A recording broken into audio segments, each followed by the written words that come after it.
Last night on MasterChef Australia. 2 of you will enter the round, but only 1 of you will survive.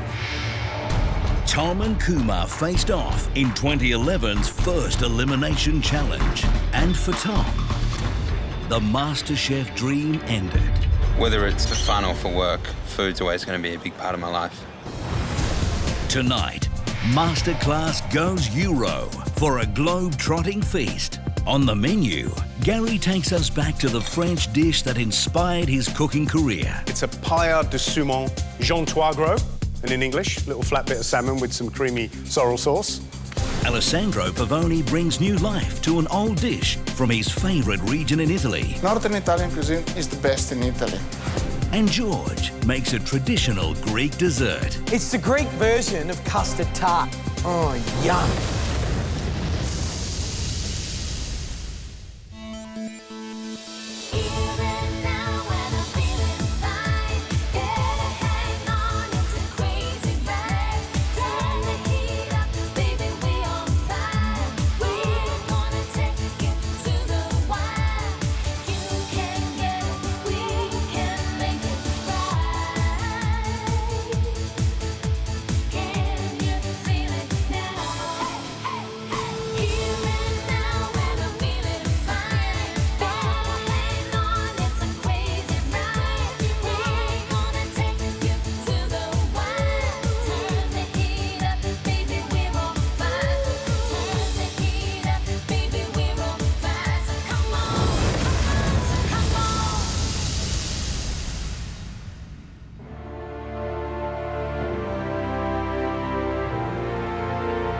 What I enjoy the most about Masterclass is the opportunity to learn from professionals, people who are the absolute top in the industry, and to sit at their feet and soak in the knowledge. Doing these masterclasses is just the perfect opportunity to grab as much information as you can and really run with it. Welcome to your masterclass. This is the first time you've had masterclass in this kitchen, right? Yeah. You excited about it? Yes. Does it feel weird to be sitting there where so many others have sat in the past? It's your opportunity in masterclass to sit back and relax. You've had a tumultuous week, a busy, busy week. You've learned so much, you've done so much. It's been fabulous. It's shown us that we picked some great cooks this year, which we're really pleased about. We're getting to know you. And now it's your chance to get to know us and to pick up on some techniques and things that you might use throughout the competition. We're so proud of what you've achieved so far. It's been fun. And there's a few of you that have shone, particularly Hayden. What a surprise. The surfy dude that's losing his tan, George, have you noticed? Yeah. Too much cooking and not enough surfing. But hey, you've done brilliantly. You faced off against Alex from Amegio and you did the MasterChef kitchen proud. You stood up and you took a big swing and you succeeded. Hayden, you're the first person this year to win immunity. Feel good? Feels real good, yeah. It's great having the immunity pin on. Does it give you an enormous amount of confidence going forward? Yeah, most definitely. Having that pin, you know that if you do stuff up, you never want to, but you've got that little sort of insurance policy there. Brilliant. Now it's time to reveal this week's private masterclass, and it's a special one. You met him earlier this week.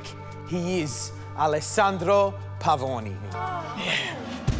He recently opened a restaurant here in Sydney called the Amegio, and that restaurant received a chef's hat in its first year.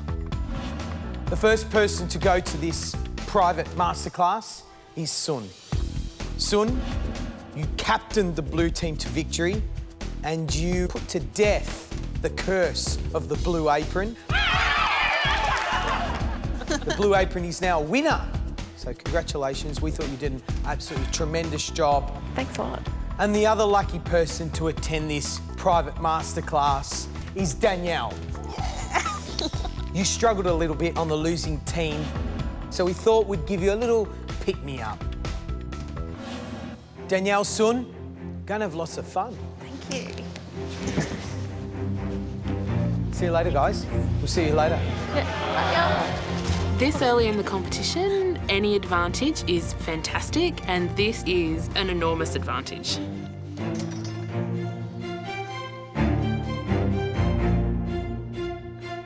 On the first day here in the MasterChef kitchen, we asked you to recreate the dish that changed your life, that turned you into foodies.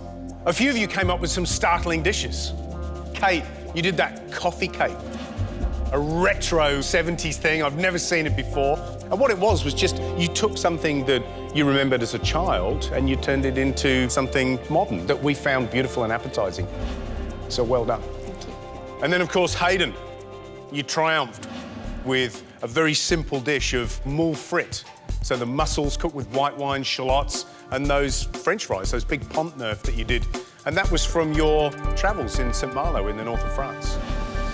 So for your first masterclass, I wanted to put something on a plate that got me started, that fueled my passion. And the dish that changed my life was a dish that is absolute simplicity.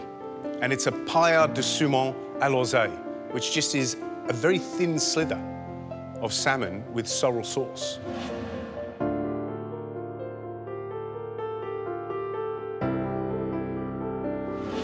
We're going to look at two very important techniques with this dish.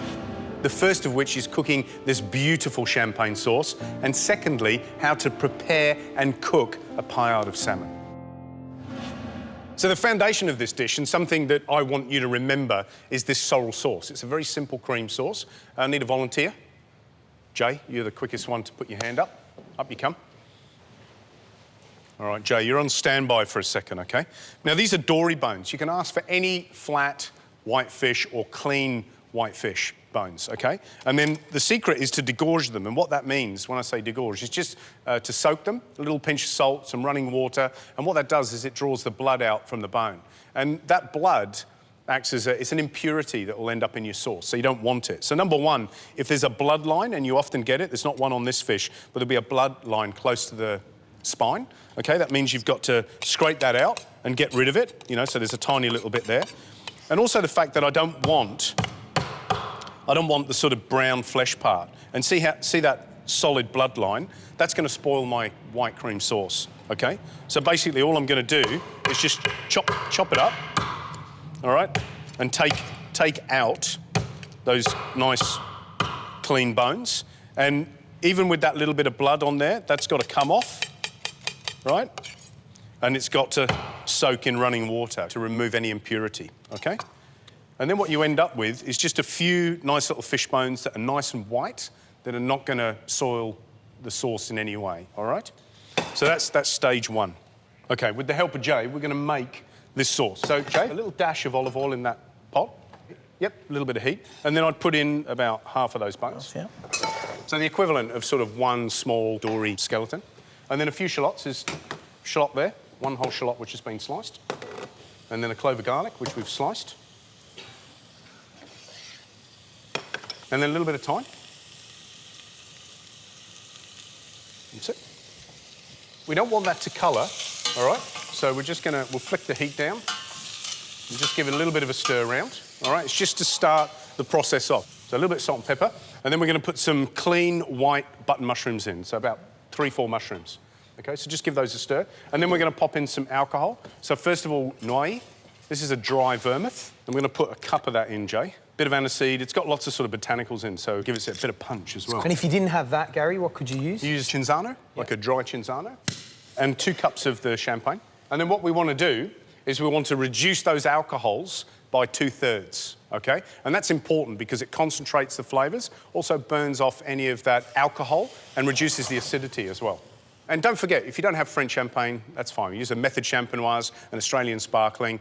Essentially, you get exactly the same result at the end. Right, let's pop that over there. So, Jay, that's the first part of the sauce, but that's going to take about 10 minutes to reduce, so go grab a seat, and then I'll pull you back up. Thank you. Obviously, the next major part of this is going to be the salmon, which I'm going to show you. But before I do that, we've got the sorrel and a couple of little garnishes, which include some radishes and baby turnips and some Namiko mushrooms, all right? So first up, the sorrel. It's really quite intense, very, very lemony. This is young sorrel, so look at how beautiful that is. It looks like baby spinach. Imagine popping that in a little salad as a surprise. And for this recipe, all we've got to do is just take the stalk out of it and keep the leaf, and we just tear the leaf, and then that gets popped in the sauce. So I'm going to pass this over because this is a commie's job, yeah? So you get the commie's job. Right. And then also, George, if you can just clean up these radishes for me. I've got some little baby radishes, 2 types. And then I've also got some tiny little turnips. How gorgeous are they? Don't need to do much of them. A little clean of the dirt around the tops. And that's ready to go, aren't they? Super stuff. So Beautiful. if I can leave that for you. Please. That's fabulous. And the mushrooms, these Namikos really need nothing done to them. I want to keep them in those little bundles, all right? And they're a very delicate little mushroom, but they're a farmed sort of exotic mushroom. Lots of these around at the moment and nice to use. Guys, These are so juvenile and so young. Don't really need to do much to them apart from pull out the dirt that's just living in the top. A little bowl here that you just gently bath them in. These vegetables are so beautiful. You can literally pop these on a plate with a bit of celery salt and they're just beautiful. So next up, the salmon. Nice big piece of beautiful salmon. And what I'm going to do is I need to use the thickest part of this for this paillard or escalope, whatever we're going to call it. Thin piece of salmon. Sounds so much better in French, doesn't it? So first of all, we've got to pin bone it. What I mean by pin boning is removing that little lateral line of bones, OK? They're all equidistant, you know? God's been very clever about just popping these little bones together so that they're all the same distance apart. And next up, we've got to trim this up. So what I'm going to do is just remove this belly portion of the salmon, trim this side as well. So let's take the skin off. In at the tail, just with a sort of a sliding motion, backwards and forwards with the knife, and then moving the tail at the same time, very gently, keeping the blade fairly close to the skin, and then removing the skin. Now, before we divide that up, I've got to go back to the sauce. So what's happened here is that those alcohols, the noyer and the champagne, have reduced down by about 2/3. That means flavour's concentrated, they've got that dryness in the wine has become a little bit sweeter because of that concentration, and they've leached out some of the flavours in the dory bones that are in there, and the mushrooms, the thyme, those little bits and pieces that are in. And it's starting to smell quite intense. Now, what we're going to do is put in about a cup of fish stock, and then we're going to reduce that down again by 2/3, again, to concentrate the flavour, and then back to the boil. That'll take about 3 or 4 minutes, and then we'll add the cream. So back to the salmon. Now what we've got to do is make this paillard, or this tile of salmon, all right? I'm just going to take off the end piece of salmon, which, again, we can use, right? So then what I'm going to do is I'm going to take about a 600-gram piece, all right, from this salmon, and I can get 2 to 3 from a side of salmon this size, right? And then I'm going to cut it across the breadth of that piece of salmon. So right in the middle, all right? And you can check halfway if you're doing a good job, all right?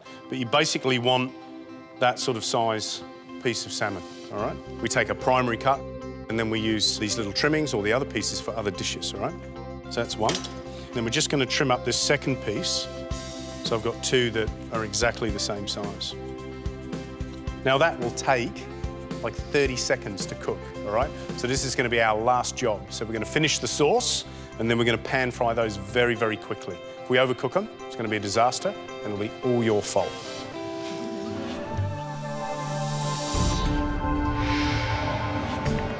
So we're looking at the dish that changed my life, and that was the paillard de saumon Jean Trois Gros. And in English, a little flat bit of salmon with some creamy sorrel sauce. Sounds better in French, doesn't it? So all I've got to do now is finish this sauce off. Jay, you helped me by putting the bones, the mushrooms, those aromats together. We reduced the alcohol. I added fish stock. We reduced it again. Now what we've got is a sort of slightly syrupy but very intense sort of base for the sauce. Now we're going to add the evil twin, the cream. It's good for you, don't forget.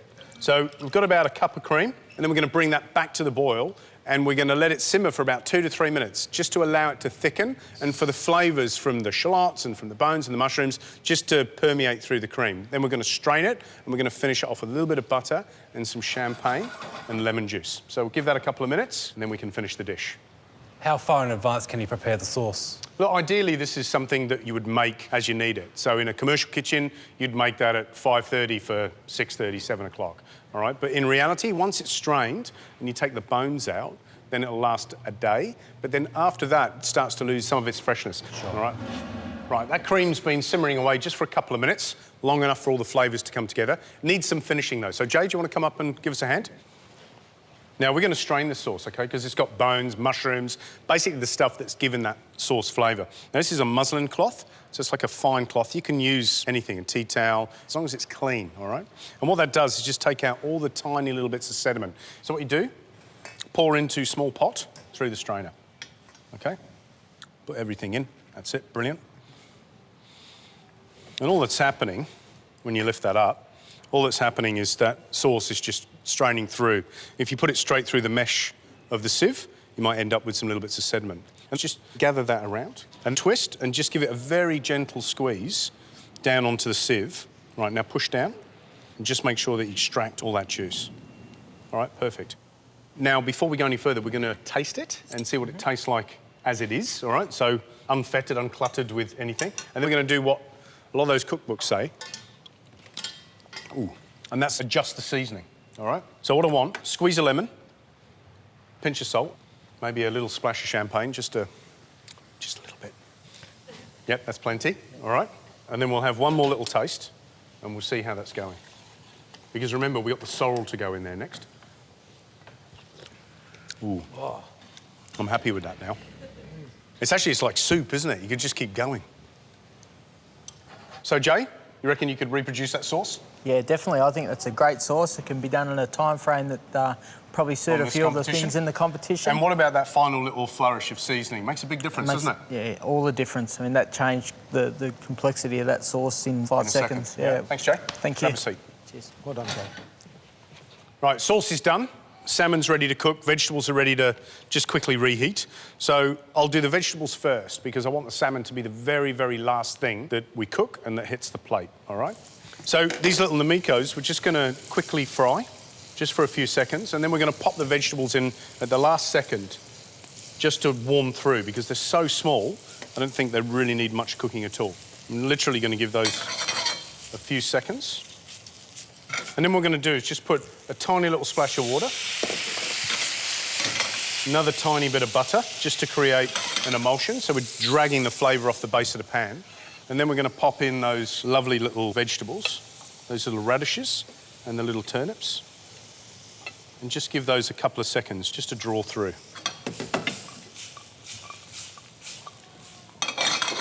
And then we'll just let those sit just to rest through because I really want to keep those looking nice and vibrant and beautiful. So, onto the salmon. This is going to be really quick. Nice hot pan, very little olive oil, not much at all. So, into the pan. Gets cooked on a high heat for about 30 seconds. And then what I'm going to do is just have a little peek to see if I've got some colour on the bottom. Season this underside. So I can see that that's got a little golden tinge around the outside. Then all I'm literally going to do, flip it over and take it out, OK? And then what I want to do is just season that out of the pan. And the reason I didn't want to season it before because I didn't want that crust, OK? And then a tiny little bit of olive oil just to enhance the flavour. So that's the salmon cooked. So all I've got to do now is pop the sorrel in the sauce and then plate this little baby up. Beautiful. Now, this sorrel, it's going to go brown as soon as it hits heat. So it seems like quite a lot, but watch what happens in the sauce. It'll start to discolour. That's a good thing, because that's what sorrel's supposed to do. And the sorrel cooks just until it starts to change colour, and then obviously leach that flavour into that champagne sauce. Right, plate up time. So we'll put a little bit of sorrel on the plate.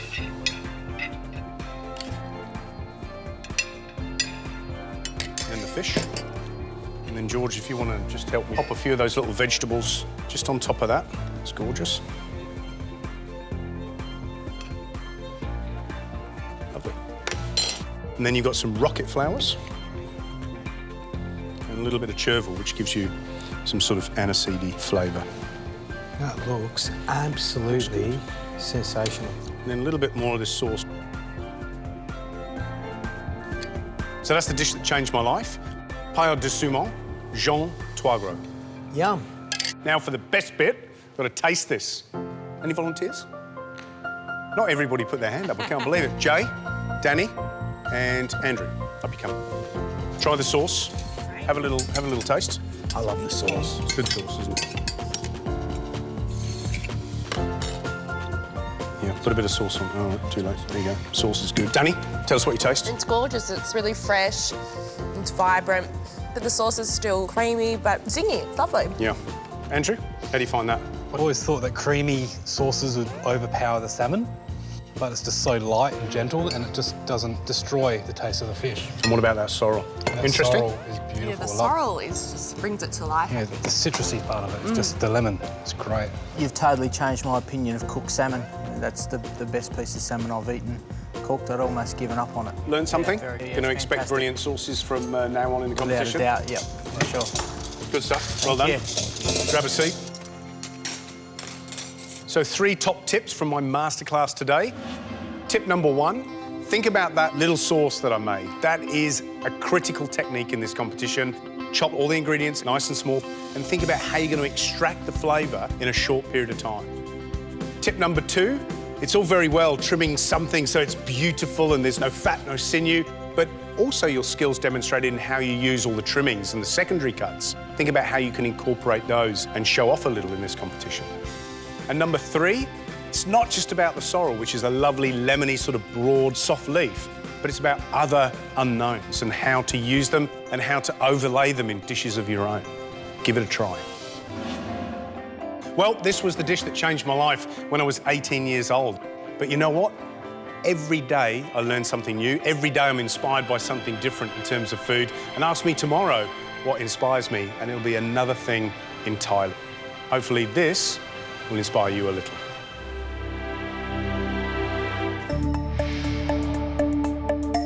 Each week on Masterclass, we're going to get back to some basics. Take it right back to the nuts and bolts of cooking, because these are some of the reasons that you guys fall over as the competition goes on. And they are all the building blocks that we find in our kitchens. To help this week, we've got a very special guest, a regular member of the MasterChef family, to come and help us with some of those basic techniques that we need to demonstrate when we're cooking. Please welcome Justin North from Bacchus and, of course, Etch Restaurants.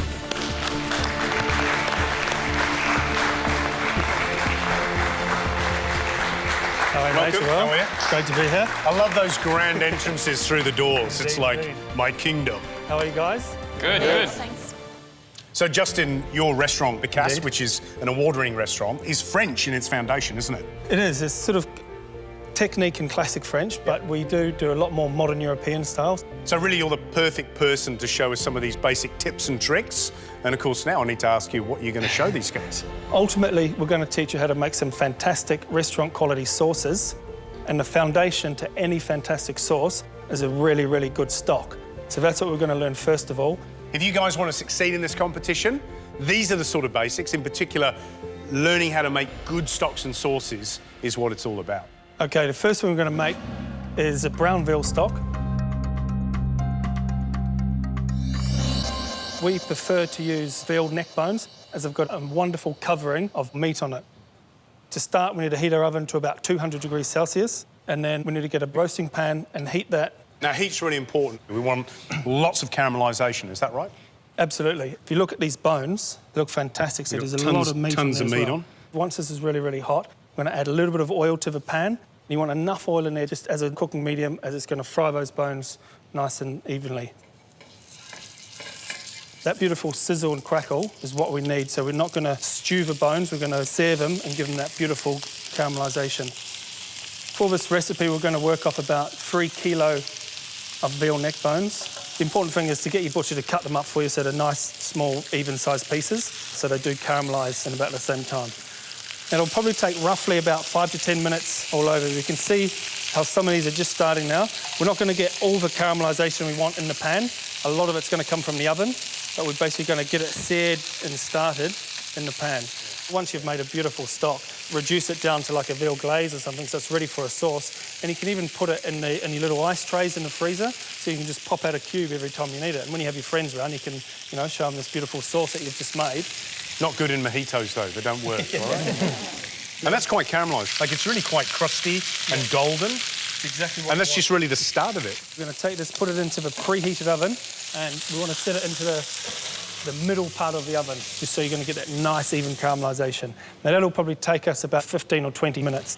I'm just interested to know how many different stocks you'd be making in your restaurant and how often you keep making them. Basically, this particular stock is a wonderful neutral stock and you can use it for so many different things. Like, obviously, you can use it for red wine sauce, Madeira sauce, you can sauté mushrooms, turn it into a mushroom sauce. So it's a really good base. So at any one time, we could have up to sort of 15 or 20 different sorts of sauces on, utilising probably around about 5 or 6 base stocks.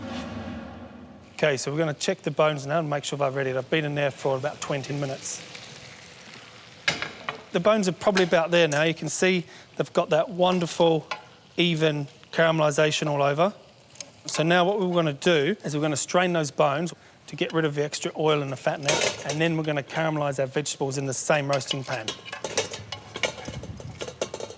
The bones basically form the basis of our stock, but in addition to that, we're going to add some vegetables.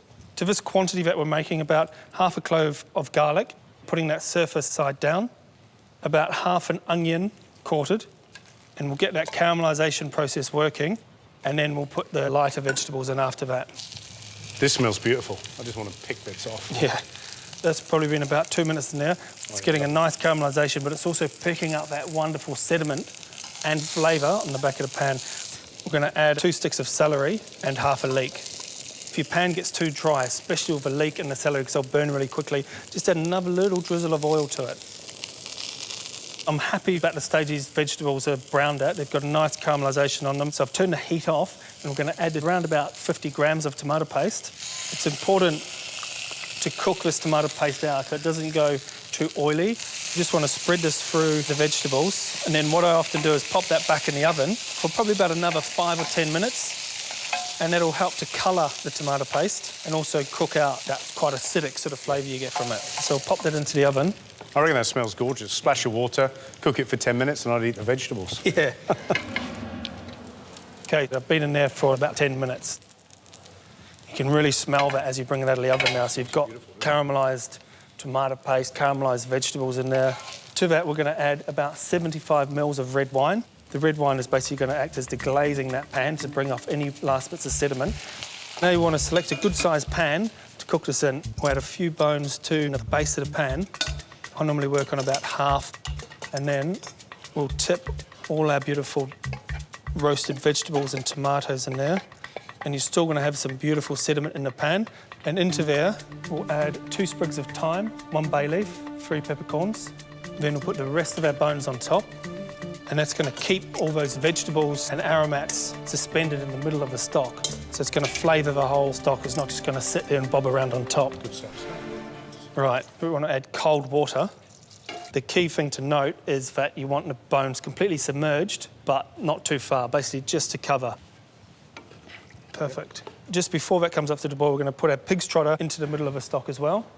Pig's feet have a wonderful natural content of gelatin in it. You know, when you go to a restaurant and you get a beautiful sauce, it's got this amazing sheen and shine to it. A lot of that comes through the gelatin and the trotters. So we've got our stock over a very high heat, and we're going to bring it up to the boil and then turn the heat down to a more gentle heat and cook it at a very delicate simmer. So the stock's been simmering for about an hour now. The next stage is to skim.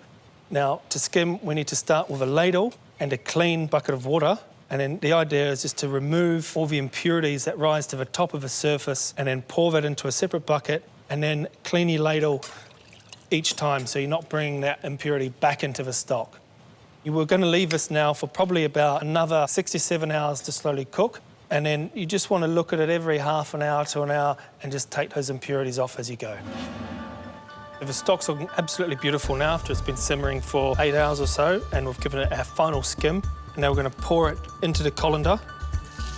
And you can see how beautiful, that amazing colour that's coming off the stock. That's gorgeous. Look how shiny that is. It's fantastic. And then we're basically going to go through the colander first to get the large bits of bones and vegetables out. And then to get the little bits of sediment, we're going to pour it through a fine sieve. And now this is going to be ready for our next stage of sauce making. That's delicious. Well, we're here with Justin North and we're knocking over some of the basics, and one of those was making a basic veal stock. So next in line then, we're going to make a couple of derivatives. Now, what are they going to be? Absolutely. Well, the first one is my absolute favourite sauce, and it's probably one of the most important, which is a veal jus. Now, the difference between a jus and a sauce is that jus basically means juice. It's generally a lot lighter and a lot more fresher than a sauce that is a bit more ballsy and been reduced a bit more, so it's got a bit more punch to it and a deeper, richer consistency as well. So the first step is to get your saucepan nice and hot. Then we're going to start with a little bit of vegetable oil. You basically want a non-scented oil. So what have you got in there? This is veal and it's trimmed, so it depends on what you've got lying around or what you want to get, but we'll basically use a cheaper cut of veal, something maybe the shoulder, the neck, something that's got a lot of flavour to it, but not necessarily overly expensive. So about 300 grams, and you can hear that sizzle, which is perfect. Now you want to create one nice even layer in the base of the pan. This process will probably take about 5 to 8 minutes till we get a nice depth of colour on it. Okay, you can see now I'm getting that beautiful caramelisation on there, so we're going to add about 50 grams of butter. We've got about 5 finely sliced shallots, roughly about 10 finely sliced mushrooms here, and 3 finely sliced cloves of garlic. So we keep stirring it around, and this process now will probably take about another 2 to 3 minutes. You know what I was looking at? When you move that, you see all the caramelisation on the bottom of the pan, but that's what you're after, is that jammy, sugary, you know, sort of meaty juice on the bottom. Absolutely. Now, the next process is we just want to, you can see still all those bits of fat in there. We want to drain off as much of that fat as possible. So we're going to tip out all the contents of a pan and let the excess butter and vegetable oil drain away. If you look at that, it's absolutely amazing. There's so much beautiful, beautiful flavour in there. It's incredible. Back on the heat, contents back in. You want to move fairly swiftly here just so you don't burn that lovely caramelisation. Now we want to add white wine, about 150 mils. Now look what's happening here. This white wine is lifting all that amazing sediment. Basically, you want to end up with a wonderful clean pan on the bottom. So we're about where we want to be. Now what we want to do is we want to capture all that flavour into our base. And our base is our stock that we made earlier on. So we'll pour 500 mils to a litre in there. Is that the veal stock, is that been like reduced like by 1/2 or 2/3 already? This particular one, no, because it is a jus. When we make the red wine sauce, you'll see we reduce it by about 2/3, so it's got a lot more body and richness to it. And as it's come up to the boil, we reduce it down to a simmer, and then we're going to set up the same system again with our hot water ladle and little bucket to skim off all these impurities as they rise to the top. Right, we're going to strain it. You don't want to squeeze all the stuff through with a ladle, which you do with some sauces, because you're obviously going to push through all those impurities and sediment. So we just want to gently tap it. And then the second process, we're basically going to pour this through the double-lined cheesecloth. And then again, you're just going to let it drip through. Let it drip through so it filters it properly. Doesn't that look delicious? Really dark and beautiful. Wow, Justin, that's beautiful, shiny. Look at that, absolutely gorgeous. Andrew, come here and then just pass that round. See if everybody wants to have a little taste. Look at the balance, that richness of a caramelised meat and the beautiful acidity from the wine and the beautiful sweetness you get from the vegetables. Those are sort of things that you want to be looking at. Shannon, good gravy? It's really good gravy. Just the depth of flavour, you can tell there's a lot of love in that. Just those caramelised flavours from the vegetables and the meat. Joe? That's amazing. I mean, you can make a 2-hat banger and mash with that, I reckon. It's that good. So the next sauce that we're going to make is a red wine sauce. And we're going to start that by adding about 500 mils of red wine to our pan and about 100 mils of red port, 2 cloves of garlic, pop them in, a bay leaf and about 3 or 4 peppercorns and a couple of sprigs of thyme. Turn the gas on to a fairly high temperature and then let that come to the boil. Then we're going to reduce it down for about 10 to 15 minutes. So this has been reducing now, so you can see it's quite rich, thick and syrupy. And now we're going to add our reduced stock to this to make our red wine sauce. About 500 mils. Bring that back up to the boil, skim it, and then cook it for about 5 minutes. Okay, so the next process, we're going to pass it through a fine sieve to basically remove the garlic and the herbs from it. And then the next process through the cheesecloth. And it's a really beautiful restaurant quality sauce. So sauce is done? Yep. Look how beautiful and shiny that is. Can't believe that. That's absolutely Stunning. gorgeous. So now all we need to do is try it with some beautiful meat. So we've got roasted fillet of beef. This is the red wine sauce. We've got a beautiful cutlet of veal. And you can see this being a jus rather than a sauce, how much lighter it is.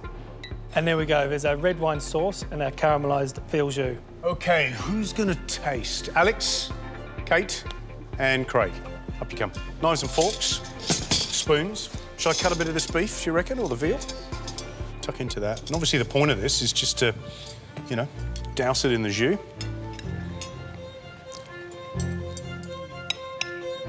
I just love the way it lingers. It lingers there at the end after you finish your mouthful and it's still there. It's still there. This is exactly the sort of stuff I wanted to learn how to make. What are you tasting, Kate? For me, it's very, very rich, particularly after having just eaten the veal jus. And there's definitely red wine, but it's not overpoweringly red wine. Yeah, sweetness at the start, and then you get the richness of the... Absolutely fantastic. I think that sums it up, doesn't it? Guys, thanks very much. Hope you learned something. Thank you. Grab a seat. So my 3 top tips for stock and sauce making. The first is to choose bones that have a fantastic meat coverage, like the veal neck bones. The second one is the caramelisation process. Very, very important to get that beautiful, even roasted, browned meat so you can create that beautiful depth of flavour in your stock and your sauce. The third and final one is the skimming of the sauce to remove all those impurities, all the excess fat from your sauce, so you're keeping that real purity of flavour and having a clean, clear, beautiful tasting sauce. Well, Justin, you've really taught them the true foundations of good cooking. So no excuses, perfect food from now on. And thank you so much, Justin, for taking your time out, coming out of your restaurant, Becasse, and coming and teaching something that really is very invaluable. My Thanks. pleasure. Good luck.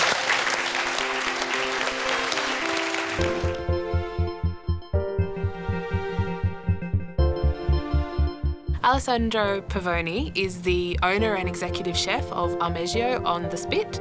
I can't believe it. We're actually going to be in his kitchen learning his cuisine from the man himself. Welcome, ladies. Nice to see you again. How are you? Very nice happy. To see you. Welcome to my restaurant, Armeggio at the Spit. I'm Alessandro Pavoni, owner and chef of Armeggio at the Spit. The kind of food that we do, it's North Italian cuisine, present in a modern way.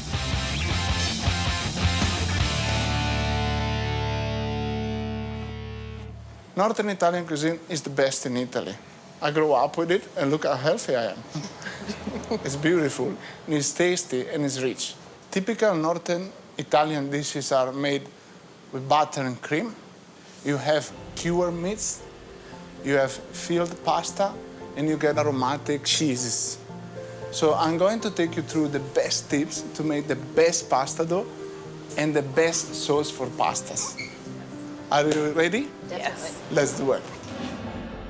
Today we're going to make macaroncini with Savoy cabbage and guanciale. Okay, macaroncini is like a macaroni, but it's a smaller version. So in Italy, when you say macaroni, macaroncini is smaller. And we're going to make the sauce with guanciale, which is like a pancetta, but it's made only with the cheek of the pork. So very tasty. The first step today to make this pasta, we'll be making the dough. We're doing a water-based pasta today, which doesn't have any eggs, because the final texture is a lot different.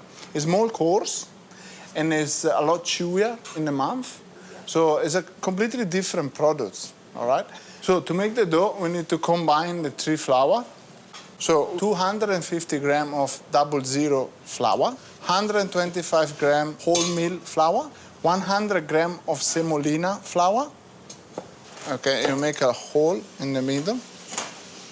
Don't be scared to get dirty here, yeah? Flour go a bit everywhere. And then you add 150 grams of water and 100 grams of white wine. Take the flour from the edges and put it through the middle and start to work the dough together. We want to have quite a dry dough. Could I make this shape of pasta on an egg pasta, or do you really need that coarseness? You could make it with the egg pasta, but you would have a completely wrong texture in your mouth. You know? Yeah. This one is more chewy and more rough.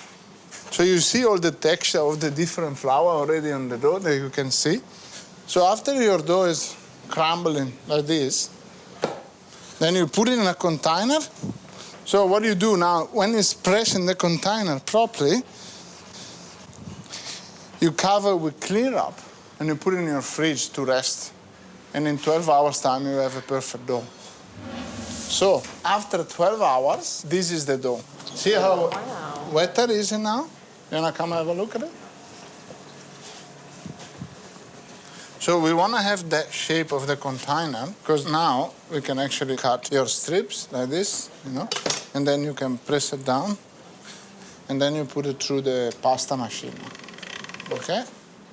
I wouldn't bend it, and I wouldn't use any flour in this process, because the balance of this dough is already perfect.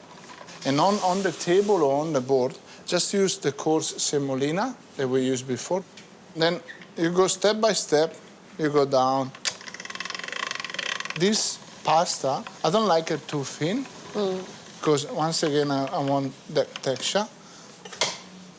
So what I want to make strips of about 6 centimeters long. We make them 1.5 centimeter wide, okay, like this, and so on. Now, to the rolling process.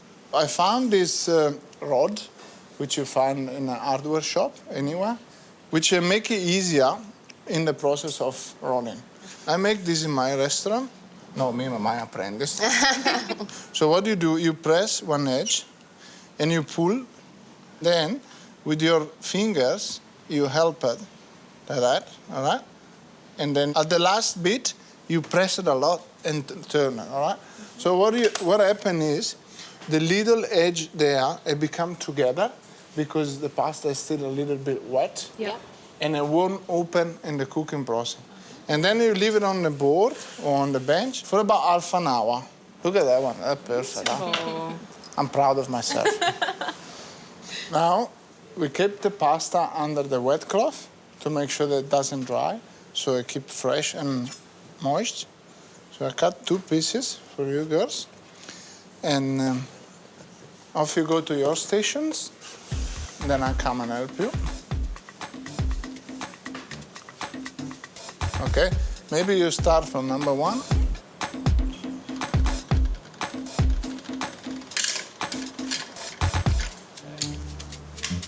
Perfection is very important, you know, when you want to do a perfect dish. Every step has to be millimetric.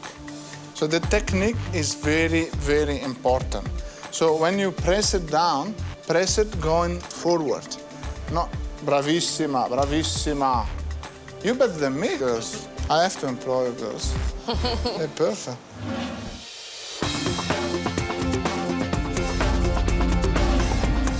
Today we're going to make macaroncini with Savoy cabbage and guanciale. We did the first step, which is the small macaroni, which they are perfect. So thanks for that. Now, the second stage, we'll be doing the cabbage bit, okay? You wanna come closer, we'll do that together? So the first step is to make the green cabbage puree.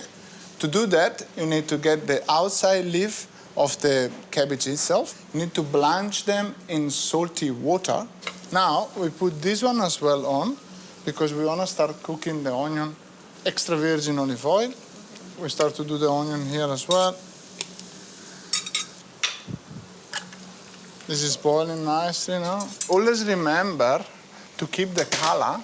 Just make sure that you have rock salt in it, okay? So the color wouldn't die off after, okay? Now, we want to fix the color of this. The cooking is pretty much good now. Still nice and green. Bam, put it in ice. So the color stay there, the flavor stay there. No problem at all. Leave it for a few seconds. We need to pat dry a little bit these leaves now. Okay? So see, you've got a beautiful color, and we need to dry it. Then we need to cut it, so it's easier to handle as well. We just give a rough chop up, okay? And we're gonna add it to the onions. So the color now will stay there. We add in the flavor of the onion. Now the cabbage is being braised for 5 minutes. We take it to the bar blender. A little bit of extra virgin olive oil, okay? And then start blending.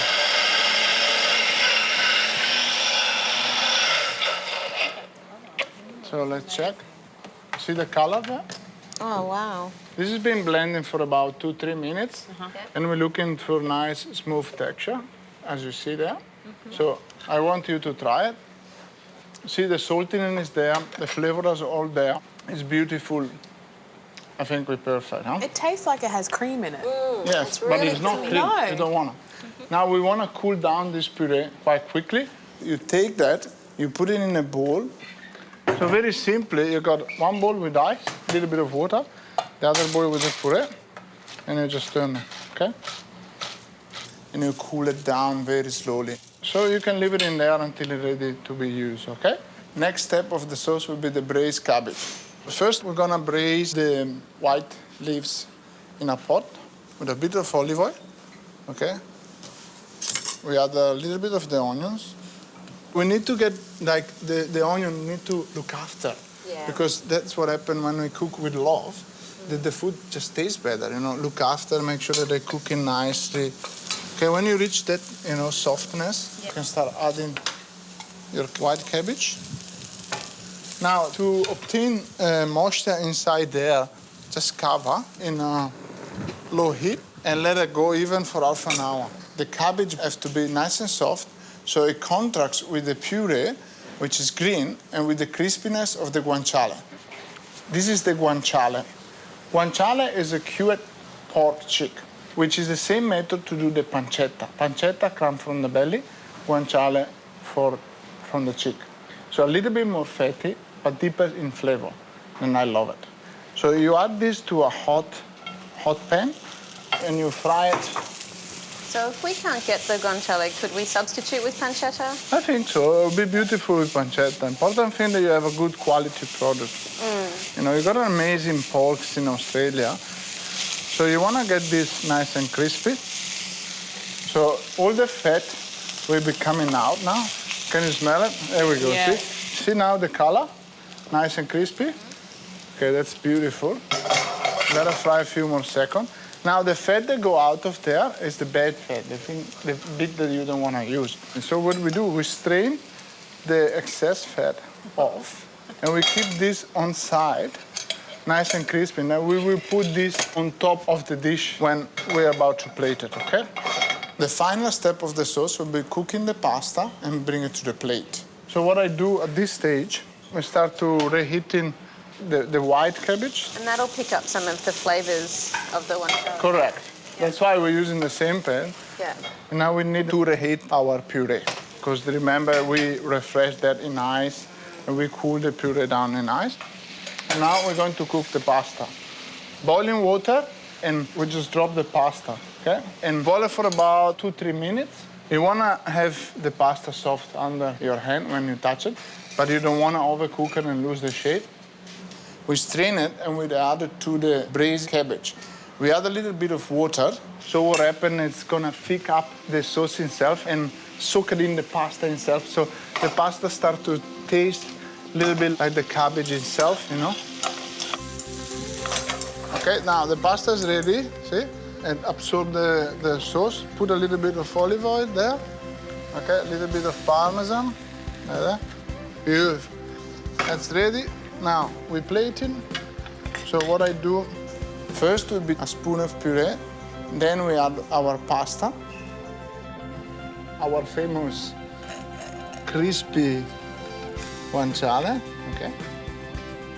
Little bit of freshly grated parmesan all over the top. There you have it. Macaroncini al ferretto with Savoy cabbage and guanciale. Beautiful dish from the traditional Italian cuisine. Okay, girls, my top 3 tips today. First, the pasta dough, very crumbling, very dry. Press it in a container, put it in the fridge, and after 12 hours, it will be perfect. Second tip, when you close the pasta, you make sure that you press it in the closure moment so the pasta will melt together and won't open during the cooking process.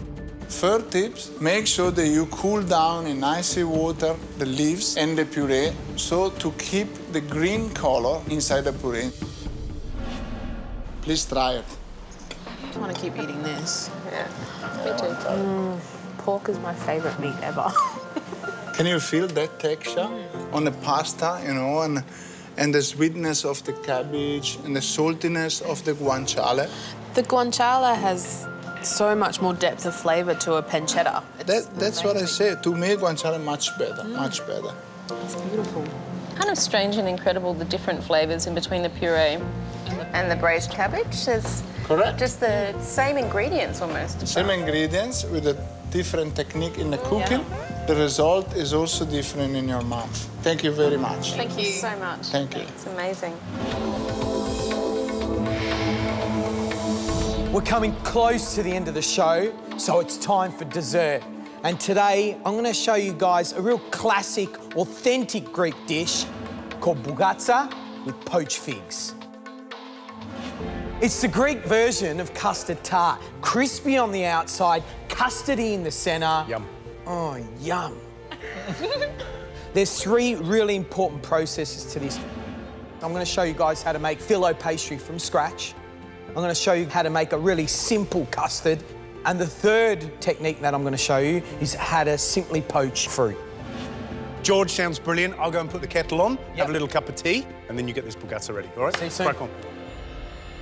OK, the first thing we're going to do is make the filo pastry. First step, 400 grams of plain flour, a teaspoon of salt, 200 mils of warm water.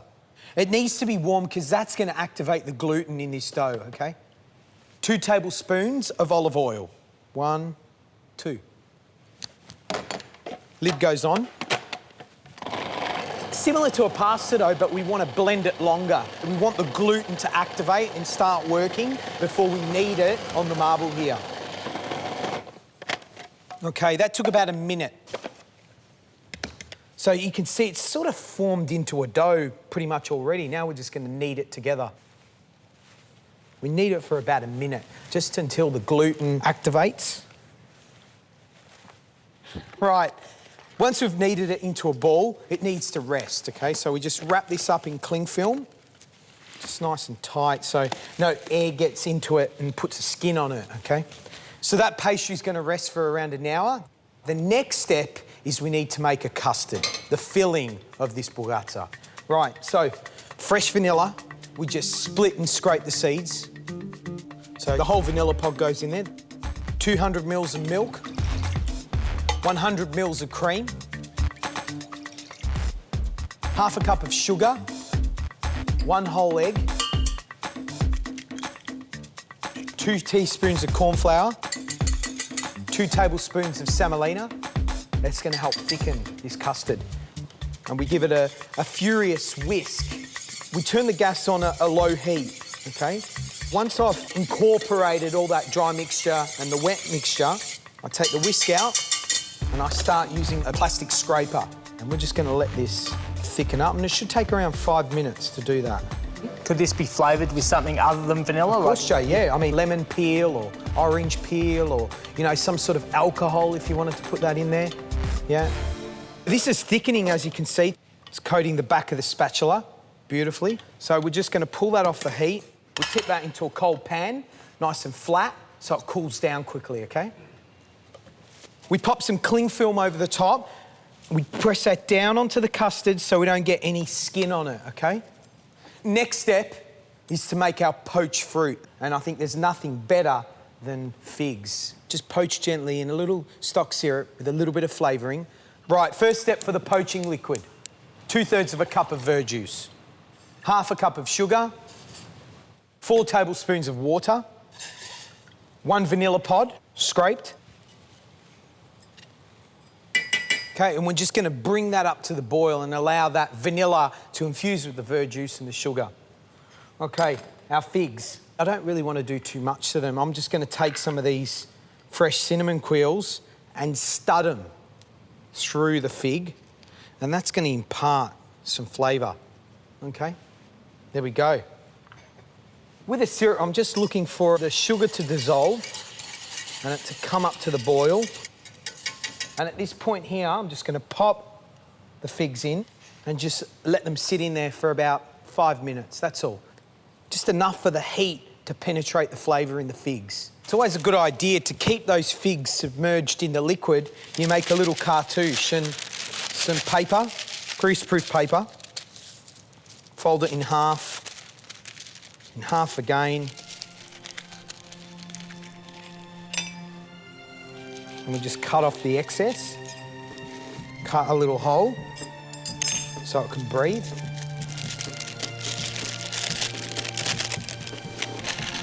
And then that just goes over the top, and that just keeps them really nice and submerged, and we're capturing all that flavour.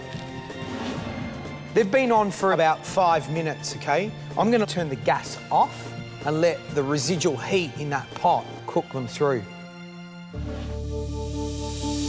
Well, it's the sweet part of today, and we're making dessert.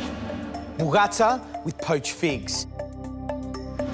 We've allowed the filo pastry to rest for an hour. The next step is to roll it out nice and thin. Now, my mother would be very upset with me because I'm going to use a pasta machine to roll out the filo pastry. She would use a rolling pin. Hayden, you've got bigger muscles than me, buddy. Why don't you come and roll this out, yeah? Come on, big boy. OK, filo pastry. So have a feel of that dough now. See how it's relaxed? Yeah. Feels really good, doesn't it? Beautiful. Yeah. So I'm going to get you to roll this through the machine, OK? A little bit of corn flour just to help you get it through the machine. Let's get stuck with this. Which way are we going? Have you made filo pastry before? No, never. Wow. Pulled it out of a packet, but... Beautiful. That's it. OK. Is it feeling sticky at all, the dough? No, it doesn't feel sticky That's at all. great, It's then. like, you know, silk almost. It is. It's beautiful. How about I help you feed in? That'd be and great. you- It's getting long. Yeah. It's just getting thinner and thinner now. Yeah. I think at this point here, we can actually hand stretch it. Okay. So you just give it a little pull and stretch it out. You know, you can tell this is ready. You can see your hands through the other side, OK? Can you see my hands? Yeah, that's ready. Right, what we've got here is a little muffin tray, all right? And we just lightly grease the inside of the muffin tray with some clarified butter. You can use olive oil if you want, OK? And that will help so it doesn't stick. Now, I'll show you one, Hayden, and then you can make the others. OK. We cut out a nice square of the pastry. Goes into the top of the tin like that. And then grab another square. We brush with clarified butter. And then we sit that on top. And then we can put our custard into our filo pastry. So let this cool down. Remove the cling film. And we take some of this custard that's, you know, it's gone quite gelatinous in texture. That goes into the centre. And then we just fold that up, crimp that up. And squeeze it together like a little parcel. All right? Hayden, do you want to give it a go? Yeah, why not? Alrighty. Now, if you want, you can actually do rolled long cigars or little triangles. It's up to you. Straight in there. Don't make it look better than mine, huh? I'll try not to. That's good, mate. You're doing a good job. Fantastic. You can pop this in the fridge just as long as you brush them with clarified butter over the top so they don't dry out. Basically, the clarified butter is going to seal the pastry. You can bake these tomorrow. OK, they'll be fine. The clarified butter, as opposed to just melted butter, is that just because it's cleaner? That's right. If I get milk solids on this, so melted butter which has milk solids on it, the milk solids will burn, OK? This clarified butter can go to a higher heat. Yeah. Hayden, top job, buddy. Thank you. Appreciate that. We're gonna have fun. Enjoy. Right, guys, it's time to cook these now. We're going to pop these on a tray in a preheated oven at 180 degrees for about 20 to 25 minutes until they're golden brown, crunchy on the outside, gooey and soft in the centre, and then we're going to enjoy them. Right, guys, our burratas have been in the oven for 25 minutes. They're ready to plate up and eat. All right, there we go. So we just take these out, pop them on a little wooden board. A little dust of icing sugar. Little dust of cinnamon. And of course, our poached figs. Just remove the cartouche. That looks so good. In terms of texture, they've just got to go nice and soft and jammy inside, okay? Feel them, they're just beautiful. And just some of this excess syrup, we're gonna just pop in the side in a jug. And there you have it, guys. Classic Greek burrata with poached figs. Oh, I love a little sweet finish, George. Are you pleased with those? Yeah, I'm happy with them. Yeah, they're lovely. Stuff. So who wants to taste? Chelsea, Rachel, Hayden, up you come. Get stuck in. Look at this. Make sure you get some of the syrup. We could sort of cut one in half for the girls. Here, buddy, jump in, Hayden. The custard is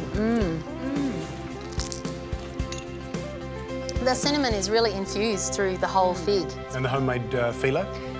Yeah, much better. I always prefer homemade filo. Rachel? It's very crisp and fresh and much more tasty, actually. Hayden, you made these? Yeah, for me, it's a real textural thing as well. You got that crispiness of the filo, and then you get into the custard, and then a little bit of the fig as well. It's really beautiful. You know what? Perfect dessert. Sweet, crunchy, gooey. Yeah. Doesn't get any better than that, does it? Perfect. Well done, guys. Thank you, George. Thank you so much. Lovely. My top tips for making burrata with poached figs is, number one, the filo pastry. Make sure you allow it to rest. You cannot roll it out unless you've allowed it to rest. Top tip number two, make sure you clarify the butter before you go using it, because what will end up happening, you'll get specks of burnt butter bits all over your filo pastry. And top tip number three, when making the custard, thicken it to a point where it's just come together, pull it off the heat, and make sure you cool it down in a flat tray. Well, there you go. Our first masterclass here in the MasterChef kitchen. What a cracker that's been. But I'm sure you're a little bit hungry. Come forward, grab some food, let's break some bread, and let's celebrate.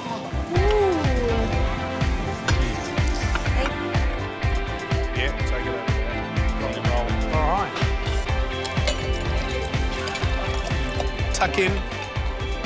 Yum, yum. Who's tasted the figs? Anybody on the cheese yet? Cheese is beautiful. Guys, all I want to say is that massive first week in the MasterChef kitchen. We've gone from being thrilled, walking in and going, well, this is the home of success and disaster, and we've put you through your paces. This is what the competition's all about. These lessons should set you up, all right? And you know what? You're a great bunch of people, and so far, so good. Cheers, everyone.